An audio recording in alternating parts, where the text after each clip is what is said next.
நீதிமொழிகள் புஸ்தகம் 2ஆம் அதிகாரம் 20ஆம் வசனத்தில் நீதிமான்களுடைய பாதையை காத்துக்கொள்.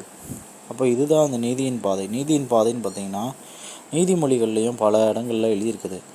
இந்த நீதியின் பாதை தான் ஜீவனுக்கு எதுவாக நம்ம போய் சேரக்கூடிய பாதை. இந்த பாதை தான் அநேகர் பிரவேசிக்காமல் போயிட்டாங்க, சிலர் தான் கண்டுபிடிச்சாங்க. இதுதான் நம்ம மத்தேயு புஸ்தகம் 7ஆம் அதிகாரம் 14ஆம் வசனத்தில் நம்ம வாசிக்கிறோம். அப்போ இந்த நீதியின் பாதை என்னன்னா, அடிப்படையிலே தேவனோடு அமர்ந்திருக்கலாம். தேவனோடு அமர்ந்து அவரிடத்தில் கற்றுக்கொள். தேவனோடு அமர முடியாமல் நான் ஊழியம் செய்தாலுமே தேவனோடு அமர்வுக்கு மனம் இல்லை, விருப்பமில்லை, விரும்பவில்லை. அதிலெல்லாம் விருப்பம் இல்லை அப்படின்னா இங்கே தேவனோடு அமர்வுக்கு மனம் இல்லை. அப்போ ஒரு பக்தியை, அதாவது புத்தியை காத்துக்கொள்வதை விட்டுவிட்டார்கள் அப்படின்னு அர்த்தம் வருது.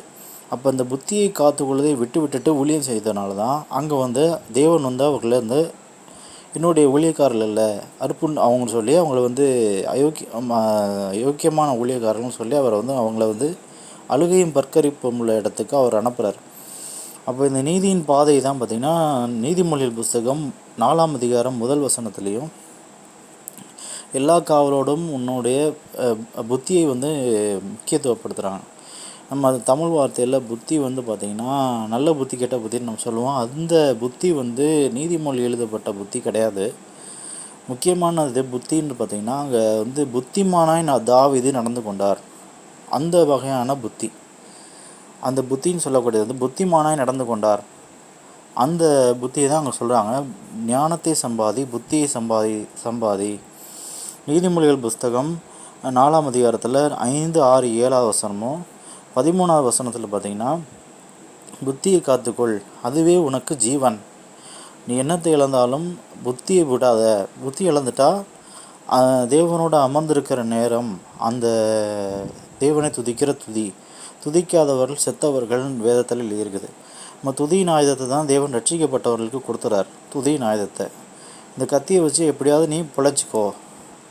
நீ ஆவியின்படி பிழைச்சிருக்கணும்னா இந்த கத்தி வேணும். இந்த கத்தி இல்லைன்னா பிசாசு ஜெயிச்சிருவான்.